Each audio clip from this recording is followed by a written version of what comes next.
o suficiente, né, para ler a natureza, a gente não precisaria desses símbolos que nos fazem as traduções.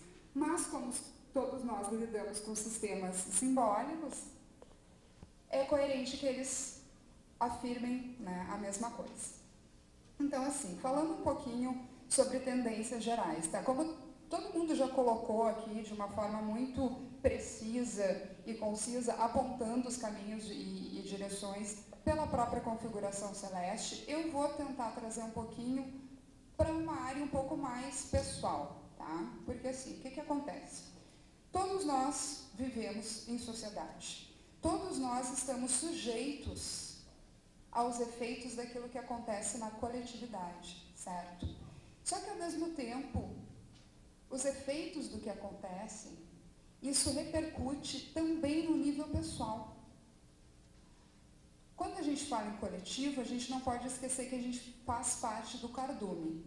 Então, o que vocês acham que acontece se tem um clima geral no ar de pancadaria, de reforma, de destruição, né? Como a gente vê esses aspectos astrológicos atuais, essa quadratura de Urano-Plutão, essa necessidade de reforma, né? As estruturas sociais cada vez mais petrificadas e o desejo de quebra dessas estruturas que já não servem mais para mais ninguém. Então, está todo mundo muito tenso e está todo mundo muito intolerante, né? É do meu jeito, eu quero assim e eu quero agora. Isso se reflete, obviamente, nas relações pessoais, nas relações interpessoais, né?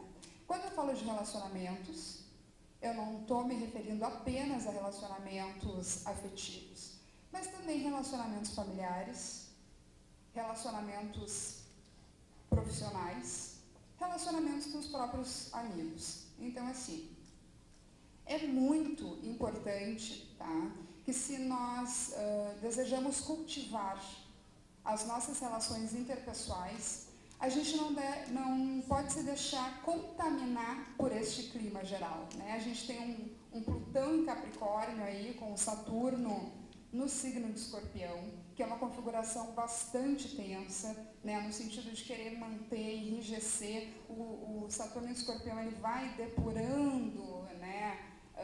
Mas, ao mesmo tempo, são dois signos de autoridade forte, então a tendência realmente é que as estruturas fiquem cada vez mais combativas, ao mesmo tempo o Urano em Áries, que é toda essa rebeldia, toda essa ânsia de expressão dos grupos, né? Como eu coloquei anteriormente, cada um quer as coisas que funcionem do seu jeito, né? Então, isso vai refletir também nas nossas relações pessoais. Isso vai refletir também na forma como a gente trata a esposa, os nossos pais, os nossos irmãos, né? E é importante que isso seja aproveitado de uma forma que promova revoluções necessárias, né? Que consiga sacudir aquilo que a gente vem colocando por debaixo do tapete, mas, ao mesmo tempo, não deixar com que esse clima geral faça com que a gente acabe estourando, né, a nossa tensão emocional naquelas pessoas que não têm nada a ver com isso.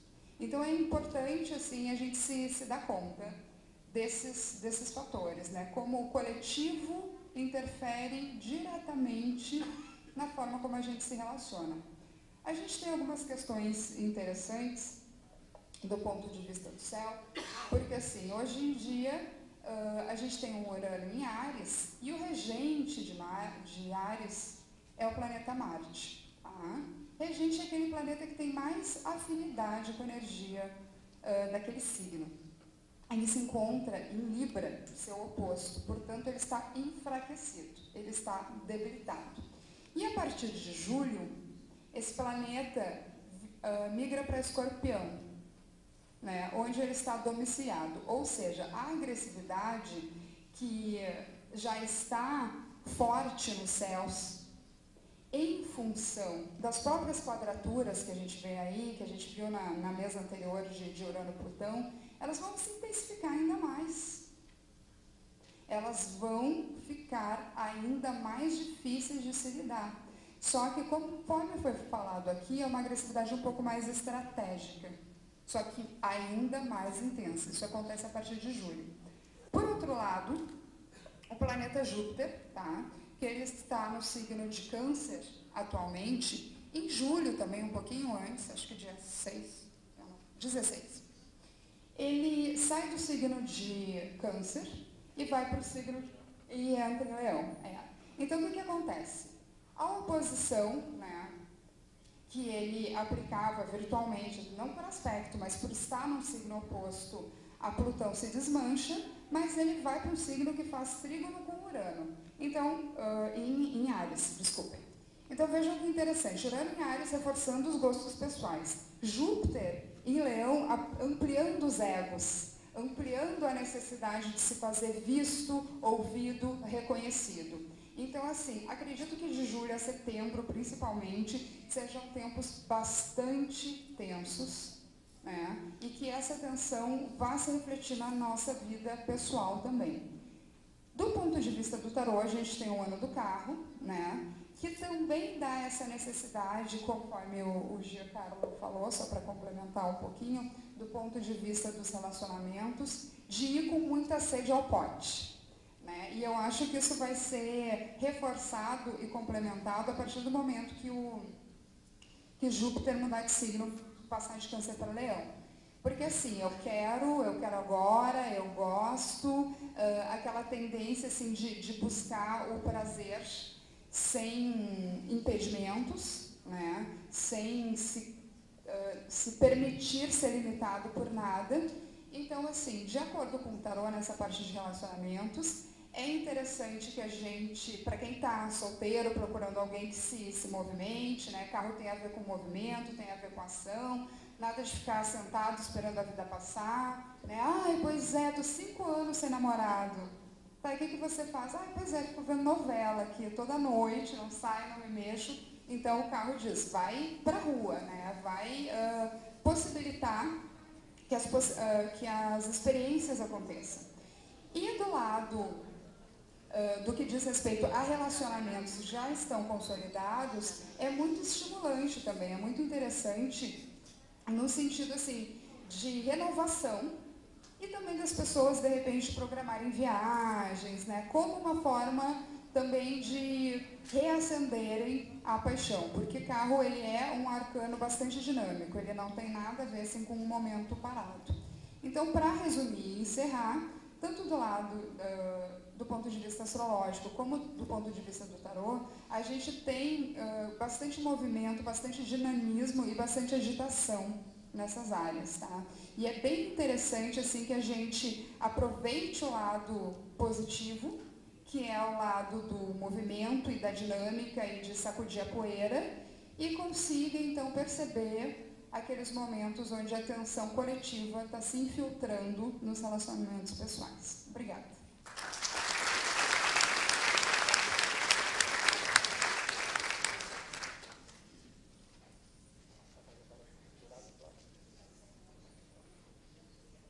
Vou passar a palavra então para o Alexei Dosworth, que, como sempre, faz uma leitura teatralizada, dramatizada do tarô. Alex.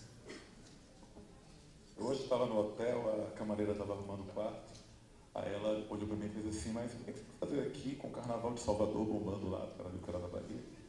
Aí eu disse, eu não gosto de Carnaval. Ela disse assim, ah, que bom, então você veio orar, fez bem. Eu disse, não, eu também não sou religiosa. O que aqui? Eu disse, eu vim me encontrar nova consciência. Aí ela, o quê? Aquele lugar cheio de ateu feiticeiro? Aí eu pensei, não, é realmente ateu feiticeiro, uma contradição em termos, né? Só que eu acho que ela é meio vidente, porque ela adivinhou, porque isso veste tão bem em mim. Então eu vou fazer aqui com vocês uma coisa que o ateu feiticeiro faz todo ano.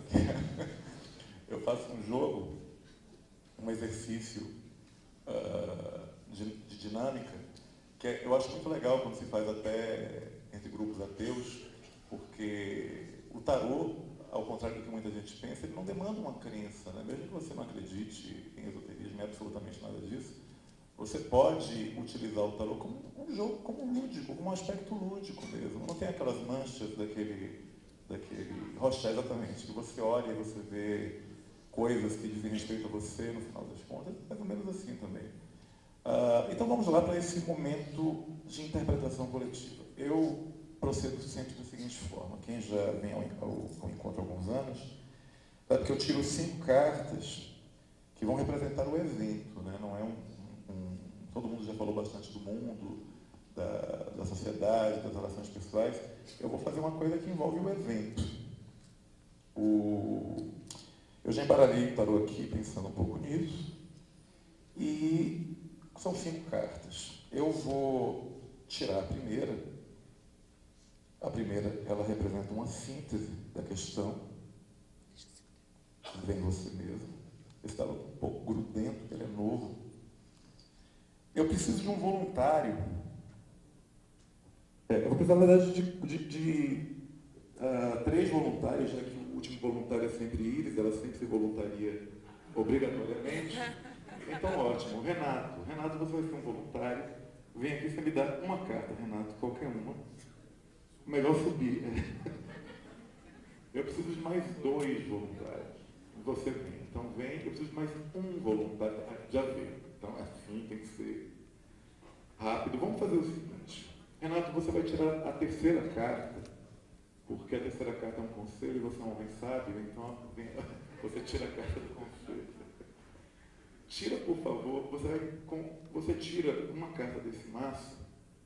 Essa carta que você vai tirar, ela vai representar, digamos assim, as qualidades ou o que de bom nós podemos esperar para o evento.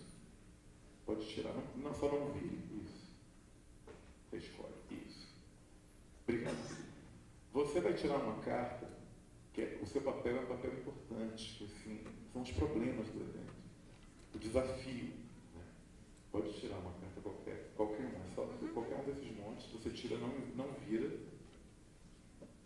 Pode colocar ali, por favor. Isso, colocou no lugar certinho. Perfeito. Renato, então você vai tirar uma outra carta que vai representar um conselho. Aqui é uma sugestão do tarô. E vai colocar em cima. Isso aqui. Perfeito. Obrigado. Vamos ver que carta você tirou. E Iris, você vai tirar uma carta que vai mostrar para onde o evento vai. Olha a resposta. Ela sempre fica meio tensa, não sei porquê. Sempre funciona bem.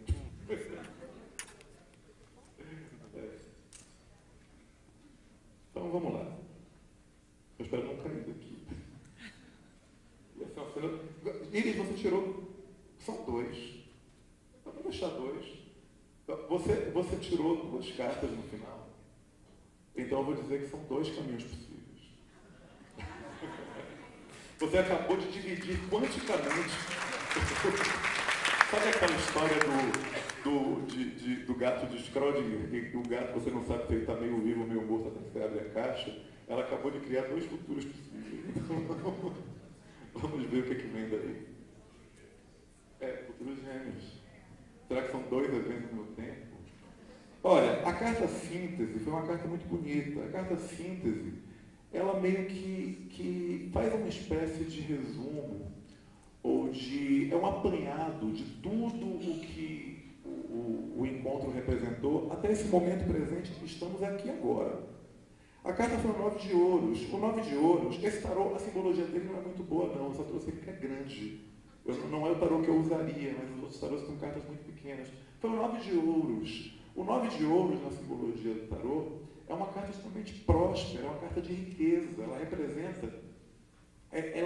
imagine que você plantou uma árvore e que essa árvore cresceu e deu muitos bons frutos. Então, é uma carta bastante elogiosa para o evento até o presente momento. Então, se ela estivesse dizendo, olha como ficou bonita a árvore, como ela cresceu, como os galhos se esparramaram, como deu frutos, tem toda essa característica de prosperidade. Mas a carta central, que é esse elogio que o Tarô está fazendo ao encontro, ela, por enquanto, ela não responde para onde a coisa vai, ela só está falando do momento atual. Ela está falando, fazendo uma síntese apanhada do momento até agora. A outra carta, ela é a carta que representa o que o encontro tem de melhor. O que a gente pode esperar de vantagem para o encontro. A carta retirada foi o 2 de espadas. O 2 de espadas, ele tem uma característica que, assim, ele é digamos assim, uma carta de acordo, mas é de acordo tenso. Não é uma carta de acordo em que as pessoas estão de acordo e estão felizes porque estão de acordo. Mas é um acordo que tem um sabor de um certo estresse, de uma certa tensão. Algo do tipo, olha, a gente está no consenso, mas isso não significa que a gente goste um do outro. Isso que vai estar representando? Vai estar representando ou o encontro com os seus parceiros, as questões políticas que são necessárias, que envolvem a organização do evento. Ou seja, tem uma característica de paz, mas de uma paz que se equilibra um pouco, que numa corda bamba. Claro, pode e deve. Através dos debates também. O Dois de Espadas, ela não é uma carta, eu acho até que eu gosto muito dela como carta a favor, porque ela não é a carta do pensamento uniforme, ela é a carta da contradição. Isso é meio que, até não precisa de tarô para isso, porque a gente sabe que uma nova consciência abriga encontros como encontros de ateus e agnósticos, encontros religiosos, e isso também pode representar essa tensão viva e dinâmica, mas eu acho que também representa os acordos necessários para que o evento continue e acordos que se farão, ocorrerão acordos, mas serão acordos tensos, não serão acordos em que as duas partes estão felizes, serão acordos em que fica aquele clima um pouco estranho, cada um tem que ceder um pouco, perfeito. A terceira carta, ela é uma carta de desafio, não é necessariamente uma carta ruim, ela é um desafio. O desafio foi o 6 de ouros. Eu acho interessante como carta de desafio, vejam bem, um dos desafios mais marcantes do 6 de ouros é uma situação de escolha. Eu acho até que eu sei o que é, já conversou sobre isso. 6 de ouros é mais ou menos o seguinte, eu vou dar a seguinte imagem. Eu estou aqui trabalhando numa boa, fazendo meu trabalho, eu gosto do meu trabalho, eu estou curtindo o que eu faço, aí aparece alguém e fala, te propõe um desafio. Que tal você parar de fazer tudo o que você está fazendo aí e vir para cá? Então, o que é que isso vai significar em termos de encontro? Se vocês vão ter uma proposta para fazer a nova consciência em outra cidade ou em outro momento, alguma coisa assim. É interessante que no tarô mitológico da Liz Green, ela coloca o 6 de ouros, ela fala acho que é do Dédalo, alguém me lembra, do Dédalo. É do Dédalo? É. Que tinha um trabalho muito bom no lugar que ele morava e aparece alguém oferece para ele continuar trabalhando em outro lugar. Então, essa ideia de você ir para outro canto é interessante também. Só tem outro problema. O 6 de ouros, tem que tomar cuidado, porque o 6 de ouros é aquele que oferece uma coisa, mas você está um pouquinho vendendo a alma para o diabo. Tipo, é alguém que vem e fala assim, te faço esse favor. Mas sabe aquela pessoa que no final fica te cobrando, te dizendo, eu fiz isso por você, eu fiz isso por você? Então, tem que lidar um pouco com isso. E o conselho que o Renato nos tirou, a quarta carta, ela vai apresentar assim, o que o tarô diz, qual é o conselho que ele está dando? Foi o Rei de Espadas. Foi o Rei de Espadas. Olha, o Rei de Espadas é uma figura de poder político. O Rei de Espadas é um aliado político.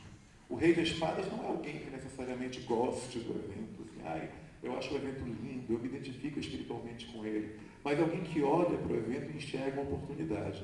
Evidentemente o Rei de Espadas pode estar usando o evento, mas o evento usa o Rei de Espadas também, é um pouco toma lá da cá. Mas o Rei de Espadas como conselho tem um lance muito de sejam políticos. Vocês vão ter que ser, não dá para si, não dá, por mais que muita gente não diga assim, eu não gosto de política, mas não dá para não fazer política, quer dizer, não dá para não fazer acordos, não dá para não fazer concessões, né? Então, a ideia, na verdade, do Rei de Espadas é utilizar a figura a figura de poder. Fala muito também de um homem que pode ser uma figura-chave para ajudar vocês, que é um homem provavelmente de muito poder político, mas não é alguém necessariamente identificado com os ideais do encontro, mas é alguém que fala assim, eu vejo nesse encontro a possibilidade de eu sair ganhando e de eles também. Diga, Jean. Desculpa, que as decisões que vão ocorrer no governo esse ano, governo aqui do Estado, vão ser decisivas, ficou redundante, mas os acontecimentos políticos vão decidir o futuro do evento. E as últimas duas cartas mostram um futuro dividido. Né? É interessante isso,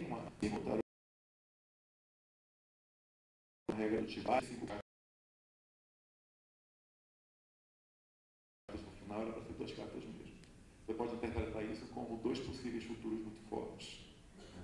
Não necessariamente antagonistas, talvez até complementares ou um pouco diferentes.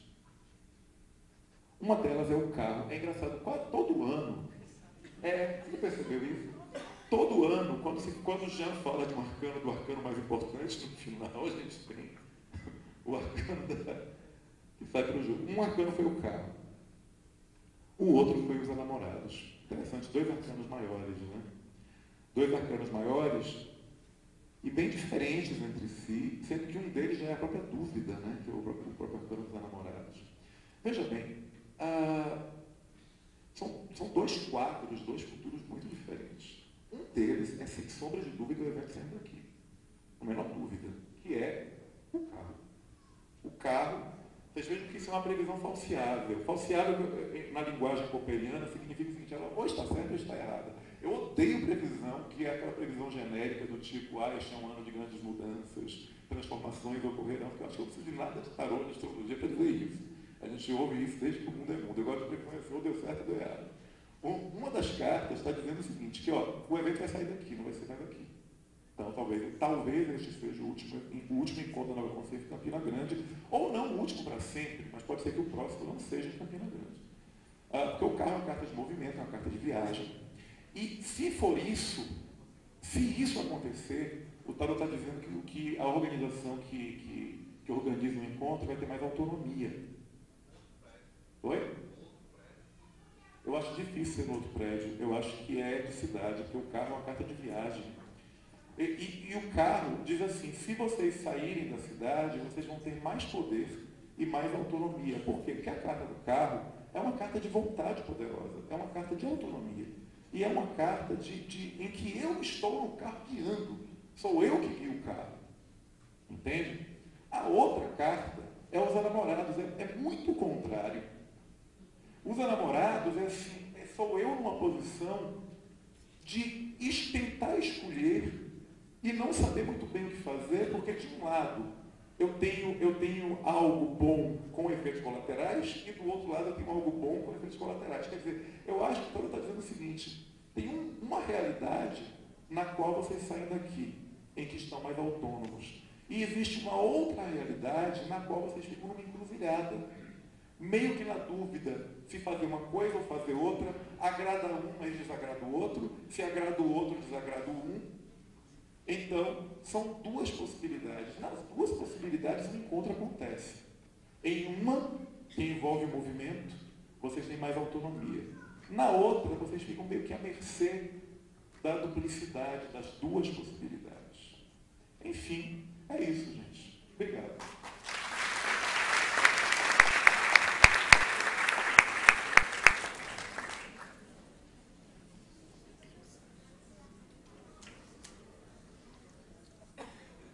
Vamos então agora ouvir o Antônio Bola Ares.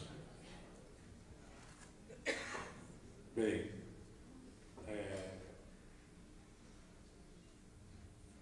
os símbolos refletem o curso da natureza, o curso da vida. E